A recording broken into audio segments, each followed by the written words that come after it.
नमस्कार दोस्तों, आज के हमारे इस वीडियो में हम आपके लिए भगवान भोलेनाथ की एक बहुत सुंदर कहानी लेकर आए हैं। एक समय की बात है, नारद जी कैलाश पर्वत पर भोलेनाथ से मिलने पहुँचे। वहाँ पहुंचकर उन्होंने देखा कि माता पार्वती अकेली बैठी हैं। माता पार्वती को देखकर वो उनके पास पहुँचे और बोले, नारायण नारायण, नमस्कार माता।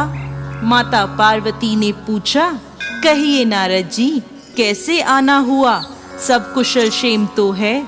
तब नारद जी बोले, माता, इधर से गुजर रहा था तो सोचा आपसे और बाबा महादेव से मिलता चलूं, परंतु बाबा तो दिखाई ही नहीं दे रहे। तब माता पार्वती बोली, उनके लिए कोई संदेश हो तो मुझे बता दो, वो अभी भ्रमण के लिए गए हैं। तब नारद मुनि ने माता पार्वती से कहा, माता, आपको कभी भगवान भोलेनाथ ने अमर कथा सुनाई है? तब माता पार्वती बोली, नहीं, मैंने कभी भी ये अमर कथा नहीं सुनी। नारद मुनि को अपनी अटखेली करने का एक विषय मिल गया। उन्होंने माता पार्वती से कहा, माता, बाबा भोलेनाथ को अमर कथा का वरदान प्राप्त है। यदि कोई भी उस अमर कथा को सुनेगा तो वो अमर हो जाएगा, परंतु बाबा ने आपको ये अमर कथा अब तक क्यों नहीं सुनाई? तब माता पार्वती बोली, ऐसी बात नहीं है नारद, मैंने उन्हें अमर कथा सुनाने को नहीं कहा। वो तो मुझे सुनाना चाहते थे, मैंने ही नहीं सुनी। नारद मुनि माता पार्वती के मन में संशय डालकर वहां से चले गए। तब माता पार्वती ने भगवान भोलेनाथ के आते ही उनसे कहा, मुझे अमर कथा सुननी है। तब भोलेनाथ बोले, देवी, अचानक आपको अमर कथा कैसे याद आ गई? महादेव ने अपनी दिव्य दृष्टि से इस अमर कथा को सुनने की माता पार्वती की तीव्र इच्छा के पीछे का कारण नारद मुनि पता लगा लिया। तब भगवान भोलेनाथ बोले, देवी, अभी संध्या काल है, अमर कथा प्रातः काल सुनते हैं। माता पार्वती मान गई। भगवान शिव ने सोचा, सुबह तक देवी पार्वती सब भूल जाएंगी, लेकिन अगले दिन सुबह सुबह माता पार्वती भोले बाबा के जागने का इंतजार करने लगी। जैसे ही वो जागे, माता बोली, अब सुनाइए अमर कथा।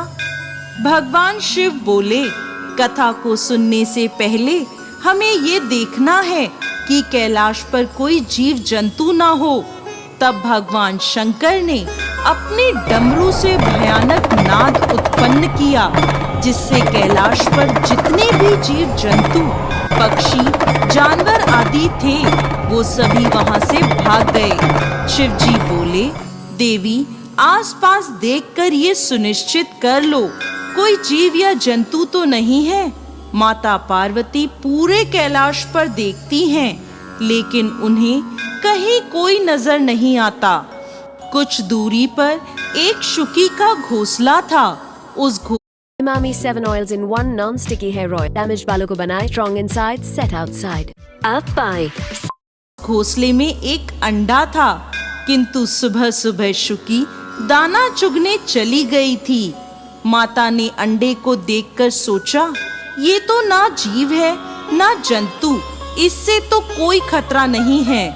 माता पार्वती भगवान शिव से जाकर बोली, मैंने दूर दूर तक देख लिया है, कहीं कोई जीव जंतु नहीं है। भगवान भोलेनाथ बोले, देवी, जब मैं कथा सुनाऊं तो तुम बीच बीच में हुंकारा भरती रहना, क्योंकि जब मैं कथा सुनाऊंगा तब मेरी आंखें बंद रहेंगी। माता पार्वती बोली, ठीक है। भगवान भोलेनाथ ने अमर कथा प्रारंभ करी। माता पार्वती बीच बीच में हुंकारा भरने लगी। तब अचानक उस शुकी के अंडे में से बच्चा बाहर आ गया। वो भी कथा सुनने लगा। कथा सुनते सुनते माता पार्वती को बीच में ही नींद आ गई। जब उस शुक ने देखा कि माता पार्वती को नींद आ गई है, तो वो बीच बीच में हुंकारा भरने लगा। भगवान शिव की अमर कथा सुनने लगा। जब अमर कथा खत्म होने लगी, तभी माता पार्वती की नींद खुली और वो पूछती हैं, फिर क्या हुआ? तब भगवान शिव बोले, कथा तो पूरी हो गई। माता पार्वती ने कहा, मुझे तो बीच में ही नींद आ गई थी। अब शिव जी बोले, अगर तुम्हें नींद आ गई थी तो कथा कौन सुन रहा था? बीच बीच में हुंकारा कौन भर रहा था? तभी उनकी नजर उस शुक पर पड़ी जो कथा सुनकर हुंकारा भर रहा था। महादेव अपना त्रिशूल लेकर उसे मारने के लिए दौड़ते हैं, परंतु वो शुक उड़ जाता है। आगे आगे शुक और पीछे पीछे महादेव। शुक तीनों लोकों में उड़ता हुआ अंत में व्यास जी के आश्रम में पहुंचता है, जहां उनकी पत्नी पेड़ के नीचे बैठी थी। जैसे ही उन्होंने उबासी ली, शुक उनके मुंह से होता हुआ व्यास जी की पत्नी की गर्भ में चला गया। भगवान शिव को अपने आश्रम में देखकर व्यास जी उनके पास आते हैं और उनके आने का कारण पूछते हैं। तब भगवान शिव व्यास जी को सारी बात बताते हैं। व्यास जी हंसने लगते हैं और कहते हैं, प्रभु, आपकी अमर कथा सुनकर वो शुक अमर हो चुका है। अब स्वयं आप भी उसे मार नहीं सकते। तब भगवान शिव वापस कैलाश पर लौट आते हैं। यही शुक व्यास जी के अयोनिज पुत्र बने। गर्भ में उन्होंने वेद पुराण और उपनिषदों का ज्ञान प्राप्त किया। वह माता की गर्भ में 12 साल तक रहे। तब व्यास जी ने दिव्य दृष्टि से उनसे पूछा, पुत्र, तुम बाहर क्यों नहीं आ रहे?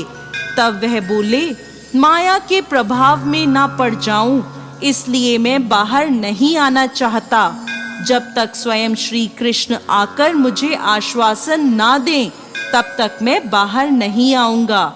तब देव ऋषि नारद के कहने पर भगवान श्री कृष्ण स्वयं आकर उन्हें आश्वासन देते हैं कि तुम्हें जन्म लेने के बाद भी माया स्पर्श नहीं कर पाएगी। तब वह बाहर आए और उन्होंने पिता से भागवत का पूरा ज्ञान प्राप्त किया। तो दोस्तों, कैसी लगी आपको आज की हमारी ये कहानी? हमें कमेंट बॉक्स में लिखकर जरूर भेजिएगा और साथ ही साथ हमारे इस चैनल को सब्सक्राइब करना ना भूलें। जय भोलेनाथ।